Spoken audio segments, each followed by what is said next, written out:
Hi students, welcome to our Next Gen Academy. இன்னைக்கு நம்ம என்ன டாபிக் பார்க்க போறோம் அப்படின்னா preamble to the Constitution of India. நம்ம இந்தியன் பாலிட்டியில ரொம்ப ரொம்ப முக்கியமான டாபிக்.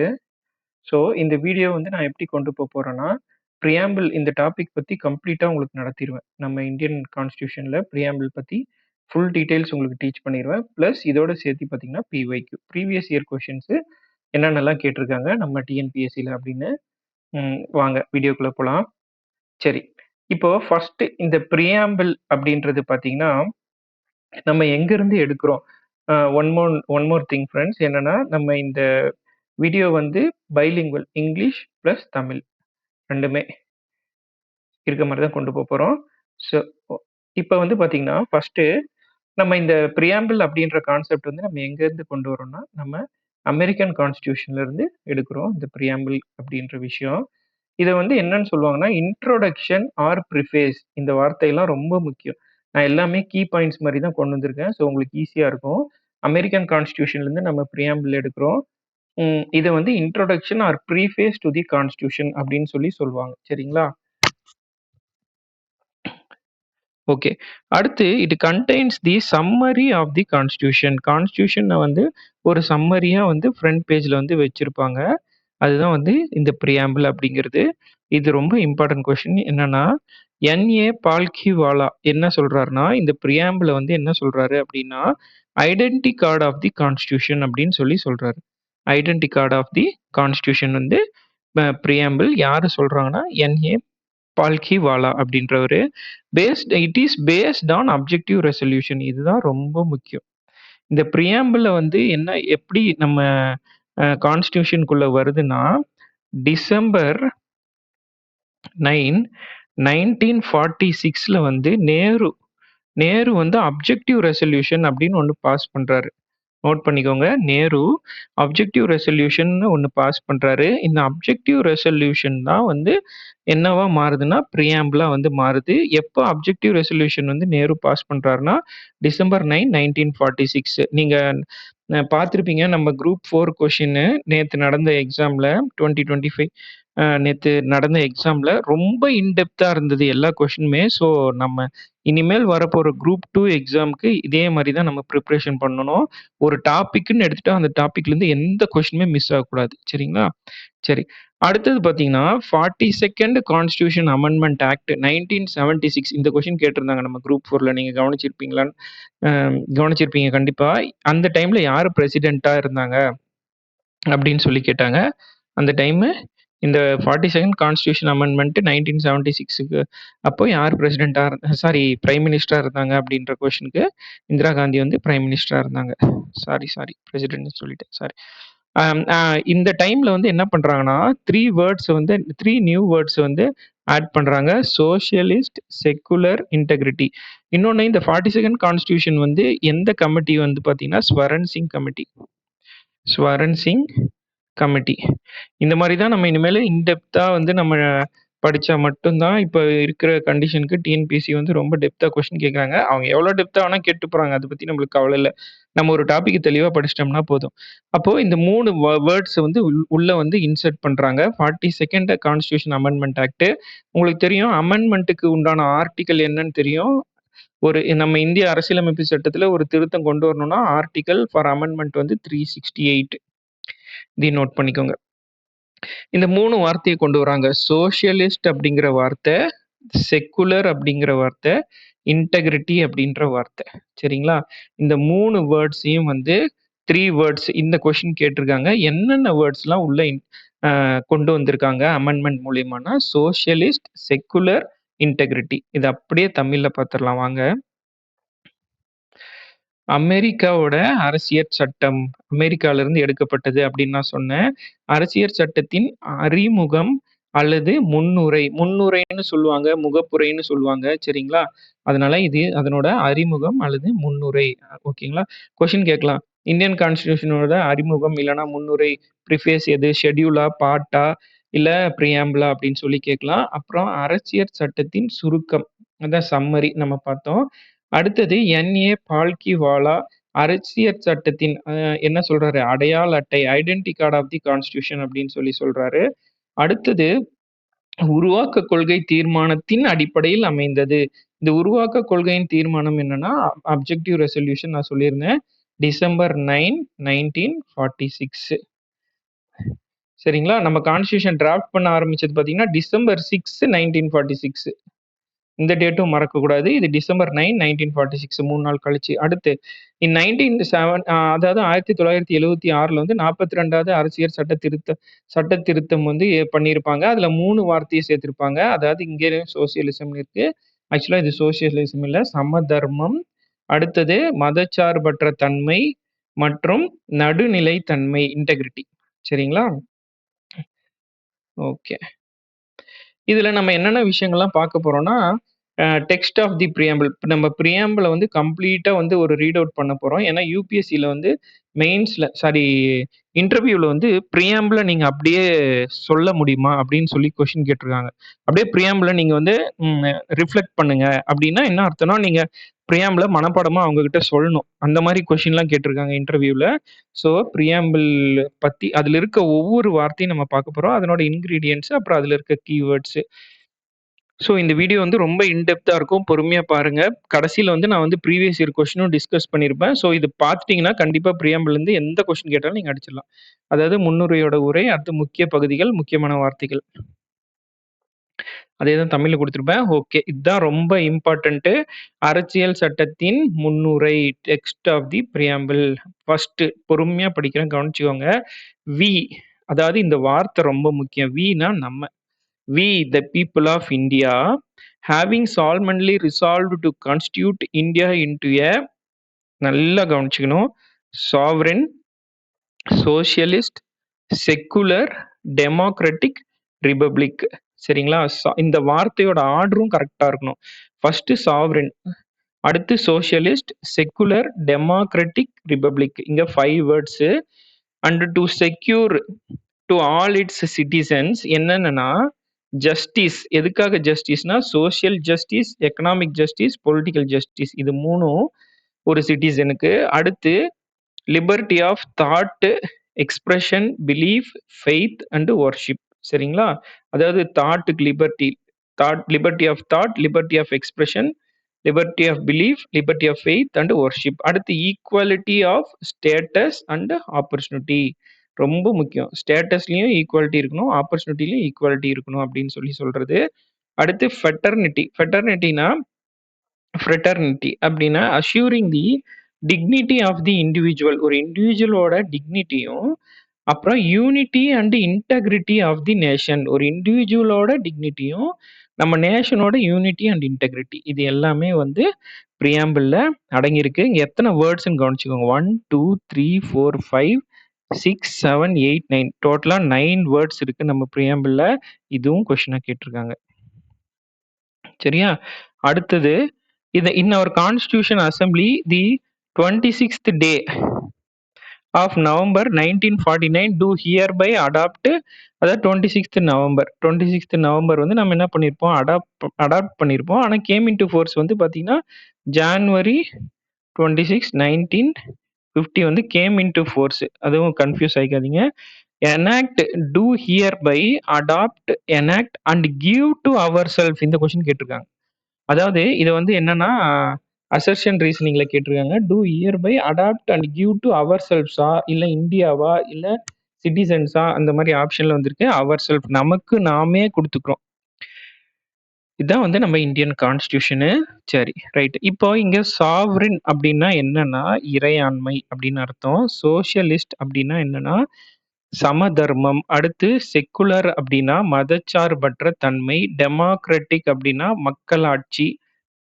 ரிபப்ளிக்னா குடியரசு. நம்ம இப்ப தமிழ்லயே இதையே அப்படியே தமிழ்ல பார்க்கலாம். நாம் இந்திய ஜனங்கள் இந்தியாவை ஒரு சுதந்திர இறையாண்மை தான் நான் சொன்னேன். சாவரின், சமதர்ம, செக்குலர், மதச்சார்பற்ற, சோசியல். சரிங்களா? அடுத்து ஜனநாயக வந்து டெமோக்ராட்டிக், குடியரசாக, ரிபப்ளிக் உருவாக்க உறுதியாக முடிவு செய்து எங்கள் குடிமக்களுக்கு பின்வரும் உரிமைகளை வழங்குவதற்கு. இங்க பாருங்க, இங்க நீதி. எது சார்ந்த நீதி? சமூக நீதி, பொருளாதார நீதி அரசியல் நீதி. அடுத்து சுதந்திரம். எது எதுக்கெல்லாம் சுதந்திரம்? சிந்தனைக்கு சுதந்திரம், வெளிப்பாடுக்கு சுதந்திரம், நம்பிக்கைக்கு சுதந்திரம், மதம் மற்றும் வழி வழிபாட்டில் சுதந்திரம். சரிங்களா? இதுல வந்து எங்களுக்கு சுதந்திரம் இருக்கணும் அப்படின்னு சொல்லி சொல்றாங்க. அடுத்து சமத்துவம். எதுல? அந்தஸ்துல. அதாவது ஸ்டேட்டஸ் மற்றும் வாய்ப்பு ஆப்பர்ச்சுனிட்டில சமத்துவமா இருக்கணும் அப்படின்னு சொல்லி சொல்றோம். அடுத்து சகோதரத்துவம். சகோதரத்துவம்ல நம்ம என்ன பார்த்தோம்னா, ஃப்ரெட்டர்னிட்டி தனிநபரின் மரியாதை. அதாவது ஒரு தனிநபருக்கு உண்டான மரியாதை. டிக்னிட்டி ஆஃப் அன் இண்டிவிஜுவல் அப்படின்னு நம்ம இங்கிலீஷ்ல பார்த்தோம். தேசத்தின் ஒற்றுமை மற்றும் ஒருமைப்பாட்டையும் உறுதிப்படுத்தும் அப்படின்னு சொல்லி சொல்றாங்க. அதாவது unity and integrity of the nation. அப்புறம் இங்க பாருங்க. எமது சட்டசபையில் 1949 நவம்பர் 26ஆம் தேதி இந்த அரசியல் சட்டத்தை முடிவு செய்து நடைமுறைப்படுத்தி நமக்கே வழங்குகிறோம். இதுதான் ரொம்ப முக்கியம். அவர் செல்ஃப் அப்படின்றத நம்ம பார்த்தோம். சரி, okay. Ingredients to the preamble. அதாவது பிரியாம்பிள்ல என்ன இந்த கொஸ்டின் கேட்டிருக்காங்க. பிரியாம்பிள்ல என்னென்னலாம் வார்த்தைகள் இருக்கு? Sources of authority. அதாவது சோர்சஸ் ஆஃப் அத்தாரிட்டினா, பிரியாம்பிளோட அத்தாரிட்டி யாரு அப்படின்னா, பீப்பிள் தான் அதனோட அத்தாரிட்டி. ஞாபகம் வச்சுக்கோங்க. இந்த கொஸ்டின் கேட்டிருக்காங்க இண்டிவிஜுவலா. அதுக்கு தான் இங்க நான் போட்டிருக்கேன். அடுத்தது நேச்சர் ஆஃப் இந்தியன் ஸ்டேட். இதுவும் இருக்கு. அதாவது பிரியாம்பிள் எதை பத்தினதெல்லாம் பிரியாம்பிள்ல இருக்கும்? சோர்ஸ் ஆஃப் அத்தாரிட்டி இருக்குமா? நேச்சர் ஆஃப் இந்தியன் ஸ்டேட்டை பத்தி அது விளக்குமா? அப்ஜெக்டிவ்ஸ் ஆஃப் தி கான்ஸ்டியூஷன்ஸ் அதுல இருக்குமா? அது அடாப்டட் ஆன் 26 நவம்பர் 1949 அப்படின்னு கேட்டிருக்காங்க. All are true. சரிங்களா? அடுத்தது அது அடுத்து அதிகாரத்தின் மூலதனமா இருக்குமா அப்படின்னு கேக்குறாங்க. அதிகாரத்தின் மூலதனம் யாரு? மக்கள். அடுத்து இந்திய அரசின் இயல்பு. அடுத்து அரசியல் சட்டத்தின் நோக்கங்கள் அப்ஜெக்டிவ்ஸ். அடுத்தது ஏற்கப்பட்ட தேதி என்னைக்கு அப்படின்றது. இது அப்படியே தமிழ்ல கொடுத்துருக்கேன். வேற ஒண்ணும் இல்ல. ஏன்னா நம்ம பைலிங்குவல் இங்கிலீஷ் தமிழ் மீடியம் 2 பேருமே கத்துக்கணும் அப்படின்னு சொல்லிட்டு keywords in the preamble. Keywords என்ன? முன்னுரையில் உள்ள முக்கிய வார்த்தைகள். இந்த வார்த்தைகள்லாம் ரொம்ப இம்பார்ட்டன்ட். நான் ஆல்ரெடி சொன்னேன். அதுக்கு முன்னாடி நம்ம சேனல நம்ம வீடியோ பிடிச்சிருந்தா ஒரு லைக், ஒரு சப்ஸ்கிரைப் பண்ணிக்கோங்க. ஏன்னா சப்ஸ்கிரைப் பண்ணாம நெறைய பேர் நம்ம வீடியோ பார்க்குறீங்க. சப்ஸ்கிரைப் பண்ணீங்கன்னா எங்களுக்கு ஒரு மோட்டிவேஷனா இருக்கும். சரி. அடுத்து சாவரின். சாவரின்னா நான் சொன்னேன் இறையாண்மை. அடுத்து சோசியலிஸ்ட்னா நான் சொன்னேன் சம தர்மம் அப்படின்னு பார்த்துக்கோங்க. அடுத்தது செக்குலர்னா மதச்சார்பற்ற தன்மை. ஓகே. டெமோக்ராட்டிக்னா மக்களாட்சி, ரிபப்ளிக்னா குடியரசு. இந்த வார்த்தைகள் உள்ள இருக்கிற வார்த்தைகளுக்கு உண்டான இது. அடுத்து ஜஸ்டிஸ்னா நீதி. அடுத்து லிபர்ட்டினா சுதந்திரம், ஈக்குவாலிட்டினா சமத்துவம், ஃப்ரெட்டர்னிட்டினா சகோதரத்துவம். நோட் பண்ணிக்கோங்க. இப்போ ஒவ்வொரு வார்த்தையா பார்க்கலாம். ஒவ்வொரு வார்த்தையும் எப்படி எக்ஸ்பிளைன் பண்ணியிருக்காங்க அப்படின்றத பார்க்கலாம். ஃபர்ஸ்ட் வந்து பாத்தீங்கன்னா இறையாண்மை. இறையாண்மைனா என்ன? இந்த கொஸ்டின் வந்து மெயின்ஸ்ல கூட கேட்கலாம். இறையாண்மைனா என்ன? இந்தியா இஸ் ஒரு நிமிஷம் மைக் கரெக்டாச்சு. ஓகே. இப்போ இறையாண்மைனா India is neither a dependency nor a dominion of any other nation. அதாவது இறையாண்மைனா ஒன்றும் இல்லை, நம்ம நாட்டோட விஷயத்துக்கு நம்மளே வந்து முடிவு பண்ணிக்கிறது. எந்த ஒரு வெளிநாட்டு தலையீடு வந்து நம்ம நாட்டுக்குள்ள இல்லாம, நம்மளுக்கு உண்டான முடிவை நம்மளே வந்து முடிவு பண்ணிக்கிறது தான் வந்து பார்த்தீங்கன்னா இறையாண்மை. Neither a dependency. நம்ம யாரை சார்ந்தும் இல்லை, அதே மாதிரி நம்மளையும் யாரும் ஆட்சி பண்றதுக்கும் இல்லை அப்படின்றது தான் வந்து இறையாண்மை. இந்த வார்த்தையை நல்லா ஞாபகம் வச்சுக்கோங்க. அடுத்து it become a republic under the Commonwealth of Nations. எல்லா நாடுகள் மாதிரியும் இந்தியாவும் ரிபப்ளிக் ஆயிடுச்சு இன் 1949 அப்படின்னு சொல்லி சொல்றாங்க. It had the British crown as head before 1947. 1947க்கு முன்னாடி பிரிட்டிஷ் க்ரோன் வந்து ஹெட்டா இருந்தது அப்படின்னு சொல்லி சொல்றாங்க. இந்தியா எந்த நாட்டின் மரபணுவாகவோ சார்பிலோ இல்லை அப்படின்னு சொல்லி சொல்றாங்க. சரிங்களா? அடுத்தது 1949ஆம் ஆண்டு இந்தியா பொதுநல அரசுகளின் உறுப்பினராக குடியரசாக ஆனது அப்படின்னு சொல்லி சொல்றாங்க. அடுத்து 1947க்கு முன் பிரிட்டிஷ் பேரரசின் தலைமைக்குட்பட்டது அப்படின்னு சொல்லி சொல்றாங்க. இதுதான் மேல நான் சொல்லியிருப்பேன். அடுத்தது நான் ஒவ்வொரு லைனா நான் ஒவ்வொன்னா நான் டீச் பண்றது ஏன்னா, கடைசியில நான் ஒரு ப்ரீவியஸ் இயர் கொஸ்டின் டிஸ்கஸ் பண்ணும்போது உங்களுக்கு தெரியும். என்னென்ன கொஸ்டின் நீங்களே ஆன்சர் பண்ணிடுவீங்க. இப்படிலாம் கொஸ்டின் கேட்டிருக்காங்க அப்படின்றத வச்சு. ஓகே. அடுத்தது சோசியலிஸ்ட். சோசியலிஸ்ட்னா நான் சொன்னேன் சமதர்மம் அப்படின்னு சொல்லியிருந்தேன். இந்த சோசியலிஸ்ட்ன்ற வார்த்தைய வந்து நம்ம எப்ப ஆட் பண்ணோம் நல்லா கவனிச்சுக்கோங்க. 42nd அமெண்ட்மென்ட் 1946 இதான் நான் ஃபர்ஸ்ட்டே சொல்லியிருப்பேன்.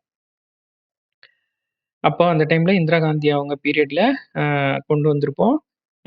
அமெண்ட்மென்ட் போட்டிருப்போம். அமெண்ட்மென்ட்க்கு ஆர்டிகிளும் நான் என்னன்னு சொல்லிட்டேன். அடுத்தது பிரசன்ட் இந்த சோசியலிஸ்ட்ன்ற வார்த்தை நல்லா கவனிச்சுக்கோங்க. இந்த சோசியலிஸ்ட்ன்ற வார்த்தை ஆல்ரெடி நம்ம இந்தியன் கான்ஸ்டிடியூஷன்ல பிரியாம்பிள்ல மட்டும் இல்லாம directive principles of state policy DPSP DPSP வந்து நம்ம இந்தியன் கான்ஸ்டிடியூஷன்ல எதுல இருக்கு? பார்ட் 4ல இருக்கு. பார்ட் 4ல ஆர்டிகிள் 35 36 டூ 51 இதுல இருக்கு. ஸோ இந்த டிபிஎஸ்பி வந்து பார்த்தீங்கன்னா, directive principle of state policy வந்து பிஃபோர் அமெண்ட்மென்ட் அப்ப இந்த வார்த்தை வந்து இதுல இருக்கு. ஆல்ரெடி வந்து நம்ம இதுல இருக்கு. அடுத்தது காங்கிரஸ் வந்து 1955ல வந்து என்ன பண்ணியிருக்காங்க, adopted socialist party of the சொசைட்டின்னே ஒரு காங்கிரஸ் மீட்டிங் ஒண்ணு நடத்தும்போது, அப்ப வந்து அடாப்ட் பண்ணியிருக்காங்க. சோசியலிஸ்ட் பேட்டர்ன் ஆஃப் சொசைட்டி அப்படின்னு சொல்லிட்டு. சாரிங்க பார்ட்டின்னு சொல்லியிருந்தேன். பேட்டர்ன் ஓகேங்களா? அடுத்து டெமோக்ராட்டிக் சோசியலிசம் இது ரொம்ப முக்கியம். அதாவது இந்த டெமோக்ராட்டிக் சோசியலிசம்னா 2ஓட கலவை. ஒண்ணு வந்து மார்க்சிசம், இன்னொன்னு காந்திசம் 2த்தினோட கலவை தான் வந்து என்னது? Democratic socialism. இந்த கொஸ்டின் கூட கேட்கலாம். டெமோக்ராட்டிக் சோசியலிசம்ங்கிறது எதனோட இது மிக்ஸ் அப்படின்னு சொல்லி கேட்கலாம். ஃபீச்சர்ஸ் பார்த்தீங்கன்னா, இந்தியா வந்து மிக்ஸ்டு எக்கனாமி. மிக்ஸ்டு எக்கனாமின்னா உங்களுக்கு தெரியும். பப்ளிக் அண்ட் பிரைவேட் செக்டார் 2த்துக்கும் சம உரிமை. ஏன்னா நம்ம சம தர்மம்னு சொல்லிட்டோம்ல. சம தர்மம்னா கவர்மெண்ட் செக்டாரா இருக்கட்டும், பிரைவேட் செக்டாரா இருக்கட்டும், அவங்களுக்கு உண்டான சம தர்மம் எல்லாருமே ஈக்குவல் தான் அப்படின்னு. No private ownership of production. Okay. இதெல்லாம் நோட் பண்ணிக்கோங்க. அடுத்து இதே தமிழ்ல இருக்கும். 1947ல் 42வது சட்ட திருத்தம் மூலம் சேர்க்கப்பட்டது. ஓகே. 1. அடுத்து திருத்தத்திற்கு முன்பு அதாவது வழிகாட்டு நெறிமுறைகள்ல வந்து கோட்பாடுகள்ல இது இருந்துச்சு அப்படின்னு சொல்லியிருப்பாங்க. 2. அடுத்து 1955ஆம் ஆண்டு காங்கிரஸ் வந்து அதாவது சமதர்ம அந்த சமுதாய வடிவம் அதாவது சோசியலிஸ்ட் பேட்டர்ன் இருந்ததுன்னு நம்ம சொல்லி பார்த்தோம். அந்த விஷயமும் இதுல இருக்கு. அடுத்தது பார்த்தீங்கன்னா ஜனநாயக சோசியலிசம்னா ஒண்ணும் இல்ல. டெமோக்ராட்டிக் சோசியலிசம்ல வந்து மார்க்சிசம் அண்ட் காந்திசம் கோட்பாடுகள் வந்து இதுல சேர்க்கப்பட்டிருக்கு அப்படின்றாங்க. அடுத்தது சிறப்பு அம்சங்கள் வந்து பார்த்தீங்கன்னா, இது வந்து கலப்பு பொருளாதாரம், மிக்ஸ்டு எக்கனாமி, அரசு மற்றும் தனியார் துறைகள் வந்து அதுல இருக்கும். உற்பத்தியில் தனிப்பட்ட சொத்து உரிமை இல்லை. அதாவது நோ பிரைவேட் ஓனர்ஷிப்ன்னு சொல்லி நம்ம பார்த்தோம். ஓகே. ஓகே. சாவரின் பார்த்துட்டோம். சோசியலிஸ்ட் பார்த்தோம். அடுத்தது செக்குலர். செக்குலர்னா மதச்சார்பற்ற அப்படின்னு சொல்லி. சோசியலிஸ்ட்னா சமதர்ம, செக்குலர்னா மதச்சார்பற்ற. இதுவும் வந்து நம்ம இப்ப 42nd கான்ஸ்டிடியூஷன் அமெண்ட்மென்ட் 1976ல தான் இந்த வேர்டையும் சேர்த்திருக்கோம். 1974ல சுப்ரீம் கோர்ட் சொல்லியிருக்காங்க. என்னன்னா, secular state not explicitly mentioned in constitution அப்படின்னு சொல்றாங்க. அதாவது இந்த செக்குலர் ஸ்டேட்ன்ற வார்த்தை நம்ம கான்ஸ்டிடியூஷன்ல மென்ஷன் ஆகலன்னு சொல்றாங்க. ஆனா 1976ல நம்ம அந்த வார்த்தைய உள்ள கொண்டு வந்துட்டோம். அடுத்து பார்த்தீங்கன்னா, article 25 to 28 freedom of religion பத்தி இந்த ஆர்டிகிள் 25 டூ 28 வந்து பேசும். கமெண்ட்ல 25 டூ 28 என்ன 25 என்னது? 26 என்னது? 27 என்னது? 28 என்னது? சும்மா ஒன் லைன் மாரி டைப் பண்ணி அனுப்புங்க. உங்களுக்கு ஒரு ரிவிஷன் மாரி இருக்கும். ஆர்டிகிள் 25 டூ 28 என்னென்னது அப்படின்னு சொல்லிட்டு freedom to religious affairs, educational institution run பண்ணலாமா? டாக்ஸ் பே பண்ணலாமா? இதெல்லாம் வரும். அது ஒரு வாட்டி பார்த்துட்டு எனக்கு சொல்லுங்க. ஏன்னா இதெல்லாம் வந்து எதுல வரும்? இதெல்லாம் வந்து ஃபண்டமெண்டல் ரைட்ஸ்ல வரும். ஃபண்டமெண்டல் ரைட்ஸ் நம்ம ஒரு வீடியோ போட்டிருக்கோம். ஸோ அந்த வீடியோவ நான் இதுல பின் பண்றேன். அதுல தெளிவா ஒவ்வொரு ரைட்ஸ் பத்தி நான் சொல்லியிருப்பேன். ஓகே. இதே தான் வந்து தமிழ்ல குடுத்திருப்பேன். 42வது சட்ட திருத்தத்துல நம்ம வந்து சேர்த்திருப்போம். அப்புறம் 1974ஆம் ஆண்டு உச்சநீதிமன்றம் மதச்சார்பற்ற நாடு என்பது அரசியல் சட்டத்தில் வெளிப்படையாக குறிப்பிடப்படவில்லை என்று கூறுகின்றது. அப்ப வந்து வெளிப்படையா அத பத்தி எதுவும் சொல்லல அப்படின்னு சொல்லி சொன்னத நம்ம பார்த்தோம். அடுத்து வந்து இந்த 25 டூ 28 வந்து என்னது? அ இந்த ஃப்ரீடம் ஆஃப் ரிலிஜன் மதத்தின் சுதந்திரத்த பத்தி சொல்லுது. அப்படின்னு சொல்லி நம்ம பார்த்திருக்கோம். அடுத்து அனைத்து மதங்களும் சமநிலை பெற்றவை. அப்புறம் வந்து அரசு வந்து இதுக்கு ஏத்த மாரி எவ்வாறு ஆதரவு தரும் அப்படின்றது. Status and support. Equal status and support for all religions. ஓகேங்களா? அடுத்து ரொம்ப முக்கியம். நான் பொறுமையா ஒவ்வொரு வார்த்தையும் எக்ஸ்பிளைன் பண்றேன். ஏன்னா, பிரியாம்பிள் இருந்து கண்டிப்பா கொஸ்டின் திரும்ப திரும்ப ரிப்பீட் ஆயிட்டே இருக்கு. எல்லாரும் பிரியாம்பிள் டாபிக் தானே, இதுலருந்து என்ன கொஸ்டின் வரப்போகுதுன்னு விட்டுர்றாங்க. அடுத்தது டெமோக்ராட்டிக். டெமோக்ராட்டிக்னா என்ன? மக்களாட்சி. அதாவது ஜனநாயகம். சரிங்களா? இதுல வந்து supreme power rest with the people. நம்ம இந்தியாவுல சுப்ரீம் பவர் யார்ட்ட இருக்கு? பீப்பிள்ட்ட தான் இருக்கு. ரொம்ப முக்கியம் இந்த கொஸ்டினு. 2 டைப்ஸ் ஆஃப் டெமோக்ரஸி இருக்கு. Direct democracy, indirect democracy. Direct டெமோக்ரஸினா அதுக்கு எக்ஸாம்பிள் பார்த்தீங்கன்னா, ஸ்விட்சர்லாந்து. ஸ்விட்சர்லாந்து தான் வந்து பார்த்தீங்கன்னா, டைரக்ட் டெமோக்ரஸி.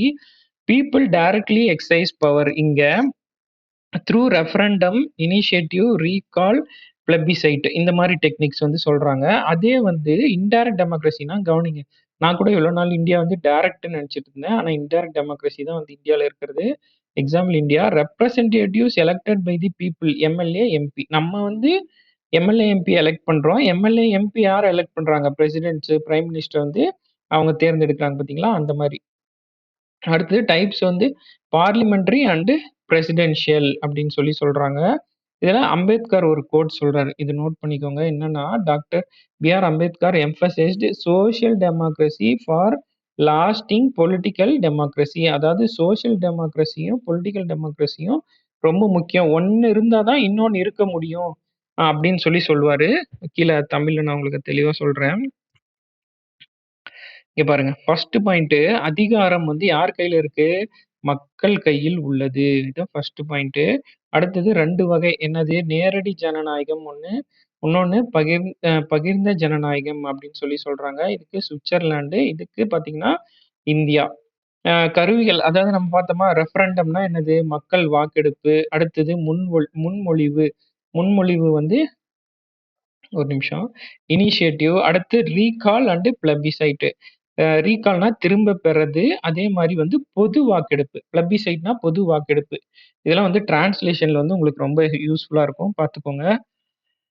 அடுத்து மக்களால் தேர்ந்தெடுக்கப்பட்ட பிரதிநிதிகள் தான் யார்? MLA, MP. ஓகேங்களா? அடுத்து இங்க பாருங்க. டாக்டர் அம்பேத்கர் கூறியது என்ன சொல்றாருன்னா, அரசியல் ஜனநாயகம் நிலை நிலைத்திருக்க வேண்டுமெனில் என்ன வேணும்னா, சமூக ஜனநாயகம் வந்து இருக்க வேண்டும். அதாவது இங்க பாருங்க இது 2யும் கனெக்ட் பண்றாங்க. அரசியல் ஜனநாயகம் இருக்கணும்னா, சமூக ஜனநாயகம் இருக்கணும். அதாவது பொலிட்டிக்கல் டெமோக்ரஸி இருக்கணும்னா, கண்டிப்பா என்ன இருக்கணும்? சோசியல் டெமோக்ரஸி இருந்தே ஆகணும் அப்படின்னு சொல்லி சொல்றாங்க. ஓகே. அடுத்து ரிப்பப்ளிக் குடியரசு. குடியரசுல என்ன சொல்றாங்க? Democratic polity with elected head. அதானே குடியரசு. எலக்டட் ஹெட் இருக்கணும். இந்த குடியரசு பார்த்தீங்கன்னா 2 வகையா இருக்கு. ஒண்ணு மொனார்கி, இன்னொன்னு பார்த்தீங்கன்னா ரிப்பப்ளிக். மொனார்கினா காலங்காலமா இப்ப குயின் எலிசபெத் எப்படி பிரிட்டன்ல எலிசபெத் 1, எலிசபெத் 2 அப்படின்னு இருக்காங்க பார்த்தீங்களா? அந்த மாரி இருக்கிறது வந்து மொனார்கி. இது வந்து பிரிட்டன்ல. நம்மளுது வந்து பார்த்தீங்கன்னா, பிரசிடென்ட் வந்து ஹெட்டா இருப்பாரு. இது வந்து இந்தியா, யுஎஸ்ஏ மாடலு. நம்ம வந்து ரிப்பப்ளிக்கு. நம்ம வந்து மொனார்கி கிடையாது. நம்ம வந்து republic. In India the president is elected either directly or indirectly for a term of 5 years. சரிங்களா? சரி. மக்களால் தேர்ந்தெடுக்கப்படும் தலைவர் கொண்ட ஜனநாயக அரசு. அதுல 2 வகை. ஒண்ணு வந்து ராஜ்யம், இன்னொன்னு வந்து குடியரசு. அடுத்தது வந்து நீதி. நீதி வந்து ஜஸ்டிஸ். பார்த்தீங்கன்னா, இதுல வந்து justice is secured in the fundamental rights and directive principles of state policy. 2த்துலயுமே வந்து நம்மளோட நீதி வந்து காக்கப்படுது அப்படின்னு சொல்றாங்க. இதுல ஃபண்டமெண்டல் ரைட்ஸ் வந்து directly enforceable by law, by court. ஆனா இது வந்து மேண்டேட்டரி. அதாவது ஃபண்டமெண்டல் ரைட்ஸ் வந்து டைரக்ட்லி என்ஃபோர்ஸபிள் பை லா. இது வந்து கண்டிப்பா வந்து மேண்டேட்டரி. ஆனா இது வந்து நான் மேண்டேட்டரி. இது ஞாபகம் வச்சுக்கோங்க. இந்த கொஸ்டின் கேட்பாங்க. அடுத்தது இந்த ஜஸ்டிஸ் பார்த்தீங்கன்னா 3 வகையான ஜஸ்டிஸ் சொல்றாங்க. 3 டைப்ஸ் ஆஃப் ஜஸ்டிஸ். ஒண்ணு சோசியல் ஜஸ்டிஸ். சோசியல் ஜஸ்டிஸ் எங்கன்னா equal status for all citizen irrespective of caste, race, religion, sex or place of birth. அடுத்து எக்கனாமிக் ஜஸ்டிஸ் வந்து பார்த்தீங்கன்னா no discrimination among people based on income, wealth or property. அதே மாதிரி political justice வந்து equal political rights and access to all public office அப்படின்னு சொல்லி சொல்றாங்க. சரிங்களா? அது தமிழ்ல.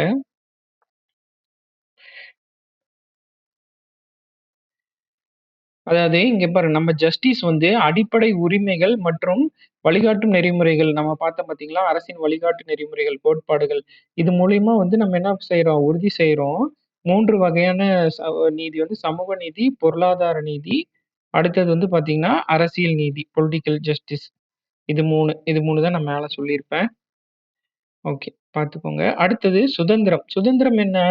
லிபர்ட்டி. லிபர்ட்டினா absence of oppression and control. அதாவது கட்டுப்படுத்துறது, ஃபோர்ஸ் பண்றது அது மாரிலாம் இருக்கக்கூடாது. ப்ரொவைட்ஸ் ஆப்பர்ச்சுனிட்டி வாய்ப்புகள வழங்கணும். எதுக்காக? டெவலப்மென்ட்‌க்காக.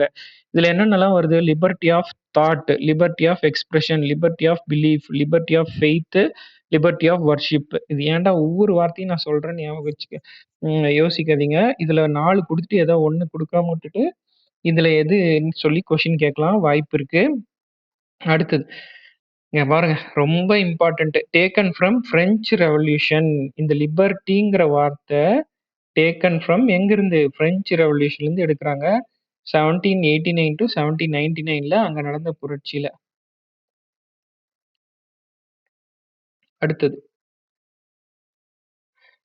கட்டுப்பாடுகள் மற்றும் அடக்குமுறை இல்லாத நிலை. அதுதான் வந்து அப்ரஷன் அண்ட் கண்ட்ரோல் அப்படின்னு பார்த்தோம். வளர்ச்சிக்கான வாய்ப்புகளை வழங்குகிறது. ஓகே. பின்வரும் சுதந்திரங்களை உள்ளடக்கியது. என்னென்ன சுதந்திரம்? சிந்தனை சுதந்திரம் 1, கருத்து வெளிப்படுத்தும் சுதந்திரம் 2, நம்பிக்கை சுதந்திரம் 3, மத சுதந்திரம் 4, வழிபாட்டு சுதந்திரம் 5.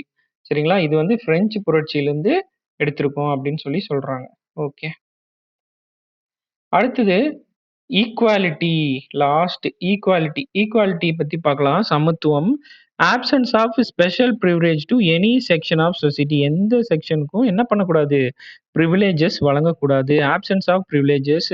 அடுத்து நோ டிஸ்கிரிமினேஷன். அடுத்து equality of status and opportunity. Types of equality என்னென்ன ஈக்வாலிட்டின்னு இருக்குன்னு பாருங்க. இந்த கொஸ்டின் கூட கேட்கலாம். டைப்ஸ் ஆஃப் ஈக்வாலிட்டில என்னென்ன ஈக்வாலிட்டி இருக்குன்னா, இதெல்லாம் நம்ம பிரியாம்பிள்ல அப்படியே இருக்கிறது. Civic equality, equality before law, சட்டத்துக்கு முன் அனைவரும் சமம். அடுத்து prohibition of discrimination, article 15. Equal opportunity in public employment, article 16. Abolition of தீண்டாமை மற்றும் இந்த டைட்டில்ஸ்னா தலைப்புகள். ஓகே. தமிழ்ல நம்ம பார்க்கலாம். Article 17 and 18. அடுத்தது political equality. No person is ineligible for election. யாரையும் வந்து எலக்ஷன்ல இன்எலிஜிபிள் நம்ம சொல்லக்கூடாது. ஆர்டிகல் 325 ரொம்ப இம்பார்ட்டன்ட். அடுத்தது adult suffrage. Lok Sabha and state assemblies வந்து வயது வந்தோர் வாக்களிக்கும் இது வந்து ஆர்டிகல் 326. அடுத்தது economic equality. Men and women have equal rights. ரொம்ப இம்பார்ட்டன்ட். இது பார்த்துக்கோங்க. ஆணும் பெண்ணும் சமம்னு எல்லாருக்கும் எல்லா உரிமையும் இருக்குன்னு நம்ம பேசிட்டு இருக்கோம். அதுக்கு எந்த ஆர்டிகல்னா ஆர்டிகல் 39. ஆர்டிகல் 39 எதுல வரும்? டிபிஎஸ்பில வரும். Part 4 of Indian constitution. அடுத்து equal pay for equal work. இதுவும் வந்து டிபிஎஸ்பில வரும். அடுத்து சமுதாயத்தின் எந்த ஒரு பிரிவினருக்கும் சிறப்புரிமைகள் இல்லை. இங்க நீங்க என்ன கொஸ்டின் கேட்கக்கூடாது. சார் அப்ப எஸ்சி எஸ்டிக்கு ரிசர்வேஷன் ஏன் கொடுத்துருக்காங்க அப்படின்னா அது ரிசர்வேஷனு. அது நம்ம தனியாவே நம்ம அரசியல் சட்ட திருத்தம் நம்ம கொண்டு வந்திருக்கோம். அடுத்தது பேதமின்றி சமநிலையான உரிமைகள். அடுத்தது ஒரே நிமிஷம். ஓகே. அடுத்து வாய்ப்புகள்ல வந்து நம்ம என்னது சமமான உரிமை குடுக்கணும் அப்படின்னு சொல்லி சொல்றோம். இதுல நம்ம பார்த்தோம். சமதர்மம், அது சட்டத்துக்கு முன் அனைவரும் சமம். இது எல்லாமே பார்த்தோம். மக்கள் சமத்துவம், சட்டத்திற்கு முன் சமத்துவம். இதுல இருக்கிற டிரான்ஸ்லேஷனோட நம்ம நார்மலான டிரான்ஸ்லேஷன் நீங்க பார்த்துக்கோங்க. அடுத்தது வந்து டிஸ்கிரிமினேஷன்ஸு. அடுத்து பப்ளிக் எம்ப்ளாய்மெண்ட்ல எல்லாருக்கும் வந்து ஆப்பர்ச்சுனிட்டி குடுக்கறது. அடுத்து வந்து தீண்டாமை ஒழிக்கிறது. பட்டங்கள். டைட்டில்ஸ் வந்து பட்டங்கள். அடுத்து வந்து அரசியல் சமத்துவம். அடுத்து வயது முதிர்ச்சி வாக்குரிமை. அடுத்து பார்த்தீங்கன்னா, பொருளாதார சமத்துவம். அடுத்தது சம வேலைக்கு சம ஊதியம். Equal pay for equal work. Okay. Last பார்த்தீங்கன்னா, சகோதரத்துவம். ஃப்ரெட்டர்னிட்டி. இதுல வந்து promotes a sense of brotherhood among all citizens. எல்லா சிட்டிசன்ஸும் வந்து பிரதர்ஸ் அண்ட் சிஸ்டர்ஸ் அப்படின்ட்டு. இதுல பார்த்தீங்கன்னா, dignity of the individual, unity and integrity. அதாவது சுயமரியாதை ஒரு சிட்டிசனுக்கு. நம்ம நேஷனுக்கு உண்டான யூனிட்டி அண்ட் இன்டெகிரிட்டி பத்தி சகோதரத்துவத்துல நம்ம பேசுவோம். அதுதான் இங்கேயும் இருக்கும். பிரதர்ஹுட், சிங்கிள் சிட்டிசன்ஷிப்பு அனைத்து குடிமக்களிடமும் சகோதரத்துவ உணர்வை வளர்க்கிறது. ரொம்ப முக்கியம். அடுத்து தனிநபரின் மரியாதை. அப்புறம் வந்து நாட்டின் ஒருமை மற்றும் முழுமை. அதாவது ஒற்றுமை, யூனிட்டி அண்ட் இன்டகிரேஷன். இதேதான் இங்க இருக்கும். சகோதரத்துவம். ஒரு குடிமக்களுக்கு ஒரே குடி அதாவது ஒரு குடிமக்களுக்கு அதாவது சிங்கிள் சிட்டிசன்ஷிப். இந்த குடியுரிமைன்னு நம்ம சொல்றோம் பார்த்தீங்களா?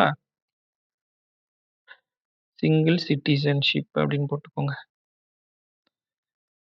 ஒரு குடிமக்களுக்கு ஒரே மகனாகம் அப்படின்னு போட்டிருக்கு. Okay, right. அடுத்தது பாருங்க, promote harmony and brotherhood. Harmony அப்படின்னா என்னன்னா நல்லிலக்கணம், அதாவது இதுல நல்லிலக்கணம் மற்றும் சகோதரத்துவத்தை ஊக்குவிக்குவது வந்து பாத்தீங்கன்னா ஆர்டிகல் 51A. 51A வந்து எதை பத்தினா கம்ப்ளீட்டா வந்து எதை பத்தி இருக்கும்னா அடிப்படை கடமைகள் பத்தி இருக்கும். அடிப்படை கடமைகள் பத்தி இருக்கும். Dignity of the individual, unity and integrity of the nation, அதே ரிப்பீட் ஆயிருக்கு. இது வந்து அடிப்படை கடமைகள். அடுத்தது வந்து இதுல பாத்தீங்கன்னா தனிநபர் மரியாதை, நாட்டின் ஒருமை மற்றும் முழுமை, இதுவும் இதுல இருக்கும் 51A. ஓகே, இது ரொம்ப இம்பார்ட்டன்ட். இந்த பிரியாம்பிள பத்தி பெரியவங்க எல்லாம் என்னென்ன சொல்லியிருக்காங்க, பெரியவங்கன்னா நம்ம முன்னோர்கள், முன்னோர்கள்னா நம்ம சுதந்திர போராட்ட தியாகிகள் மற்றும் அரசியல் அமைப்பு வல்லுநர்கள் வந்து இந்த பிரியாம்பிள பத்தி என்னென்ன சொல்லியிருக்காங்க அப்படின்னா, இந்த கொஸ்டின் நிறைய வாட்டி கேட்டுட்டு இருக்காங்க. சார் அலாடி கிருஷ்ணசாமி ஐயர் என்ன சொல்லியிருக்காருன்னா, preamble expresses what we have thought or dreamt so long. அதாவது நீண்ட நாளா நம்மளோட கனவா இருந்த விஷயத்த நம்ம பிரியாம்பிள்ல வந்து எக்ஸ்பிரஸ் பண்ணியிருக்கோம், சொல்லியிருக்கோம் அப்படின்னு சார் அலாடி கிருஷ்ணசாமி ஐயர் சொல்றாரு. அடுத்தது கேஎம் முன்ஷி. முன்ஷி வந்து member of drafting committee. Drafting கமிட்டில ஒரு மெம்பரு. அவர் என்ன சொல்றாருன்னா, பிரியாம்பிள் வந்து horoscope of our sovereign democratic republic அப்படின்னு சொல்றாரு. அதாவது ஹோரோஸ்கோப்னா ஜாதகம் அப்படின்றாரு. எதனோட ஜாதகம்? சாவரின் டெமோக்ராட்டிக் ரிபப்ளிக், அதாவது இறையாண்மை மக்களாட்சி குடியரசோட ஜாதகமா இருக்கு பிரியாம்பிள் அப்படின்னு சொல்றாரு. யாரு? கேஎம் முன்ஷி. நோட் பண்ணிக்கோங்க. அடுத்து பண்டிட் தாகூர் தாஸ் பார்கவா என்ன சொல்றாருன்னா, preamble as soul of the constitution. இந்த கொஸ்டின் கேட்கலாம். யார் வந்து preamble soul of the constitution கேட்டு அம்பேத்கர்னு கேட்கலாம்.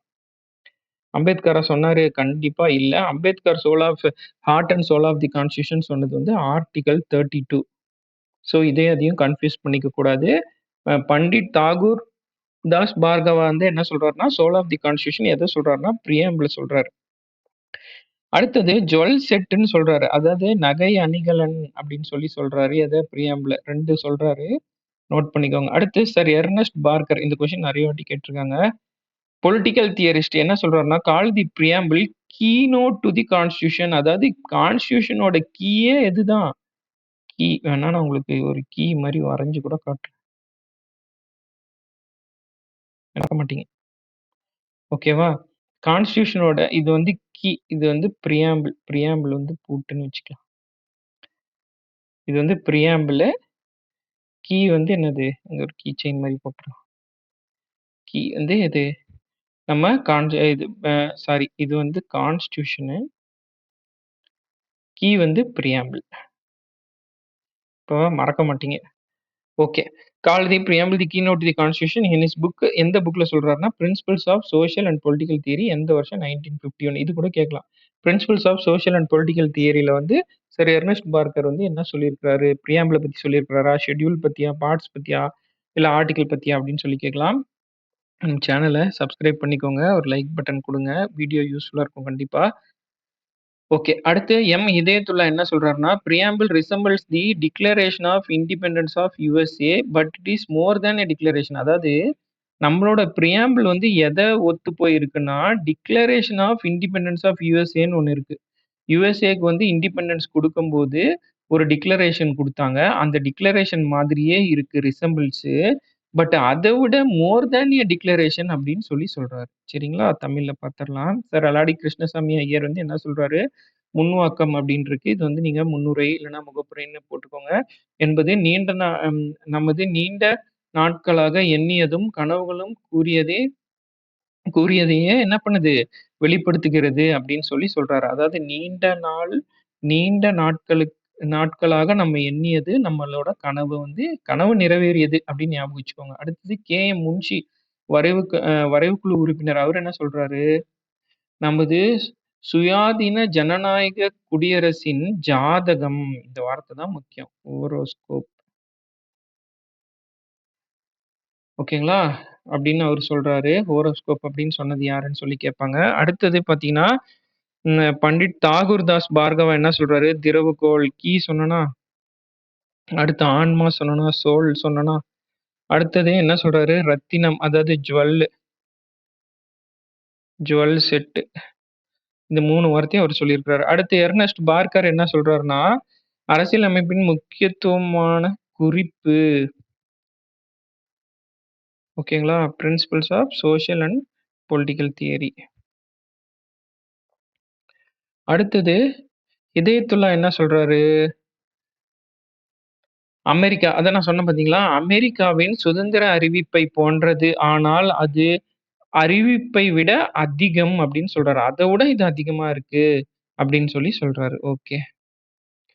அடுத்தது last preamble as a part of constitution.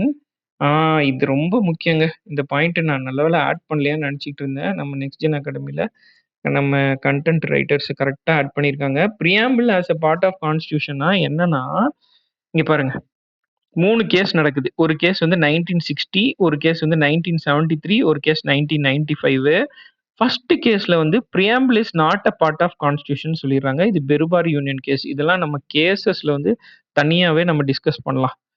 இதுல ரொம்ப டிஸ்கஷன் வேணாம். பெருபாரி யூனியன் கேஸ்ல வந்து நாட் அ பார்ட் அப்படின்னு சொல்லிடுறாங்க. பிரியாம்பிள் வந்து ஒரு பார்ட் கான்ஸ்டிடியூஷன்ல ஒரு அங்கம் கிடையாது அப்படின்னு சொல்லிடுறாங்க.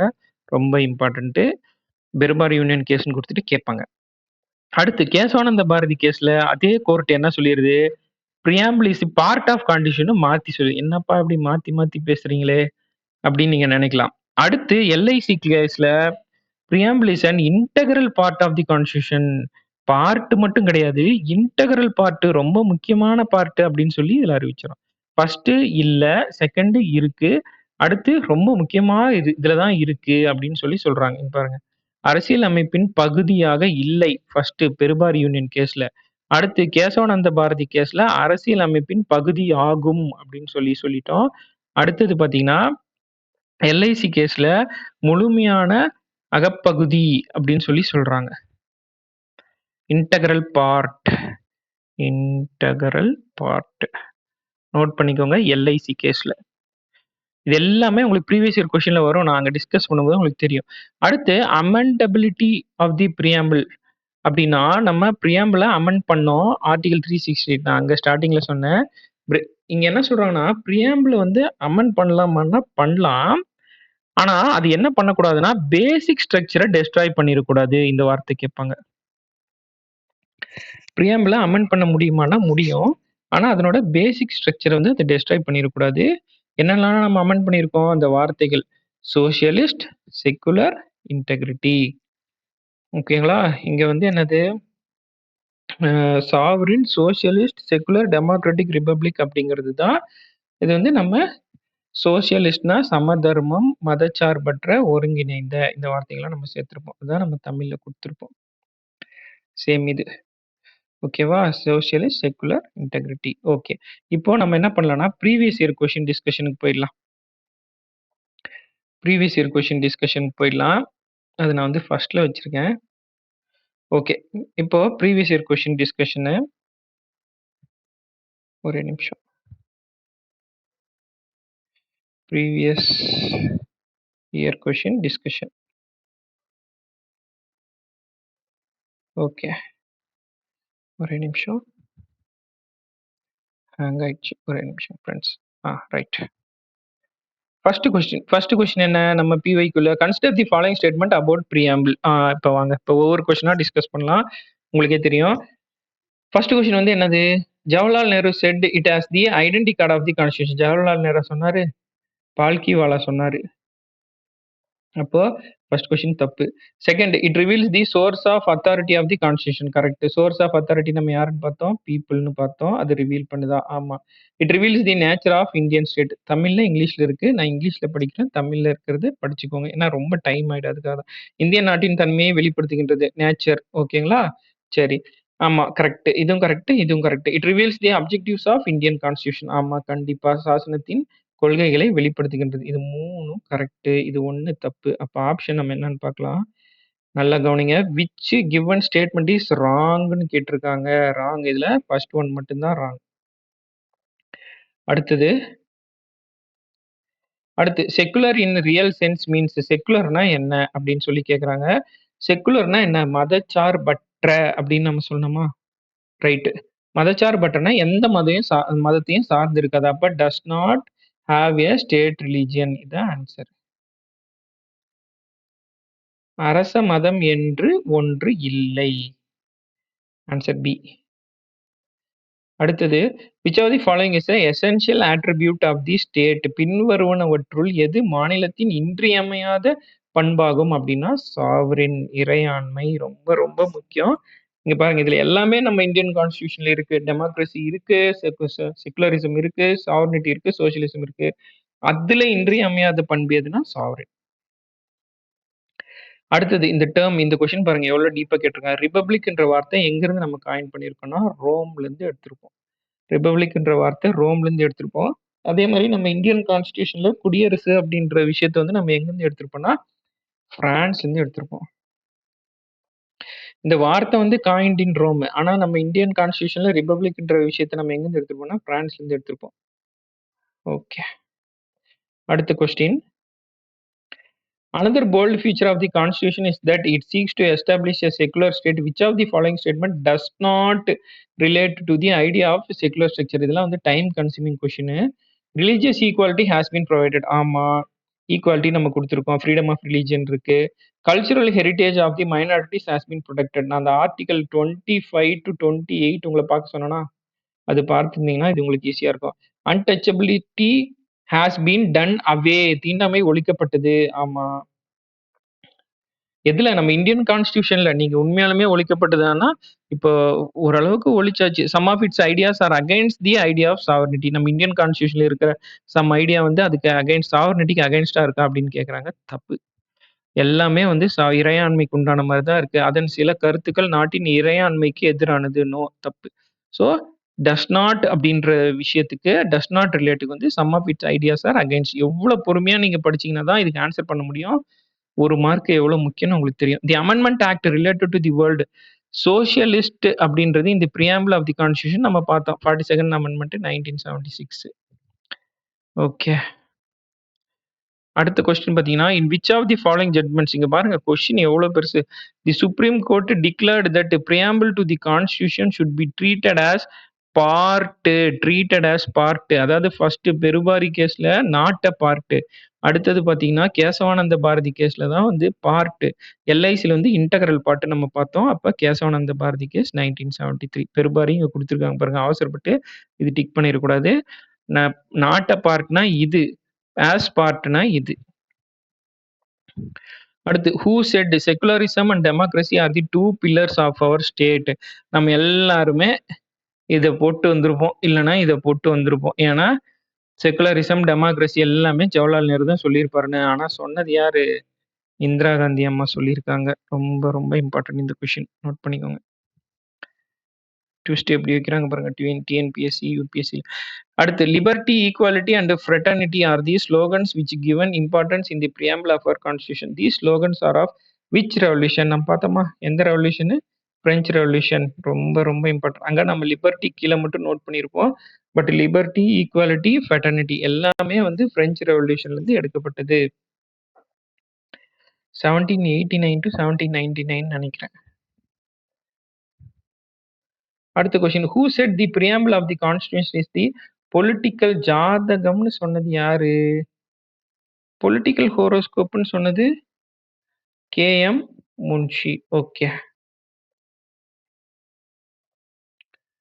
அடுத்தது, by which amendment the word secular, 42nd amendment. இது சொல்லவே வேணாம். அடுத்து, in amendment 1976 inserted the word secular in the preamble of the constitution. 42nd. எத்தனை வாட்டி இந்த கொஸ்டின் வந்திருக்கு பாருங்க. Select the word that was inserted in the 6th para. Question பாத்தீங்களா? 6th பேரானா கடைசி பேராகிராஃப்ல நம்ம இன்சர்ட் பண்ணது இன்டெகிரிட்டி அப்படின்ற வார்த்தையை நம்ம இன்சர்ட் பண்ணோம். மேல இருக்கிற பேரால நம்ம இன்சர்ட் பண்ணது வந்து சோசியலிஸ்ட், செக்குலர், அது ரெண்டு இன்சர்ட் பண்ணோம். இன்டெகிரிட்டி அப்படின்ற வார்த்தை. அடுத்தது, India emerged as a sovereign state எப்போ? 15th August 1947. அப்பதானே நமக்கு சுதந்திரம் கிடைச்சது. அப்ப நம்ம இறையாண்மை கொண்ட நாடா மாறிட்டோம். Which term was included in the preamble of the Indian Constitution in 1976? Secularism already இருந்துச்சு. கம்யூனிசம் நம்ம இதில கிடையாது. அப்போ சோஷியலிசம் தான். ஆல் தி அபோவ் கிடையாது. நம்ம பிரியாம்பிள் படிக்கலன்னா செக்குலரிசம், சோஷியலிசம் இருக்கு. அப்ப கம்யூனிசம்னு ஒண்ணு இருக்குன்ட்டு ஆல் தி அபோவ் போட்டு வந்திருப்போம். இது இல்ல, இது இல்ல. ஆன்சர் இது. இது எது சேர்க்கப்பட்டதுன்னா, இது ஆல்ரெடி இருந்தது. ஓகே. அடுத்தது ரொம்ப ஈஸி, ரொம்ப இம்பார்ட்டன்டான மேட்ச்சு. ரொம்ப இம்பார்ட்டன்ட்ங்க இது பார்த்துக்கோங்க. சாவர்னிட்டின்னா நான் சொன்னேன் இறையாண்மை அப்படின்னு சொன்னேன். இறையாண்மைனா சுப்ரீம் அத்தாரிட்டி. இங்கிருந்து அப்படியே இங்க போயிடுறோம். அடுத்தது சோஷியலிசம் அப்படின்னா நான் என்ன சொன்னேன்? சமதர்ம அப்படின்னு சொன்னேனா? சமதர்ம. சாரி. Sovereign, social, secular. ஆமா. சமதர்ம அப்படின்னு சொல்லி சொன்னேனா? Freedom to profess, practice, promoting social change to end all forms of inequalities. Okay. அடுத்தது மதச்சார்பற்ற செக்குலரிசம்னா மதச்சார்பற்றனா freedom to profess any religion. இது அப்படியே டைரக்டா profess, preach and practice any religion. டெமோக்ரஸினா by the people, for the people, of the people கவர்மெண்ட்டுக்கு. இது இங்க இருந்து வந்துச்சு. ஓகே. 4132. அவ்வளோதான் முடிஞ்சிச்சு. Who who among the following set that the preamble of the Indian constitution key note படம் வரைஞ்சு காட்டினே மறந்துட்டீங்களா? Ernest Barker. சாரி.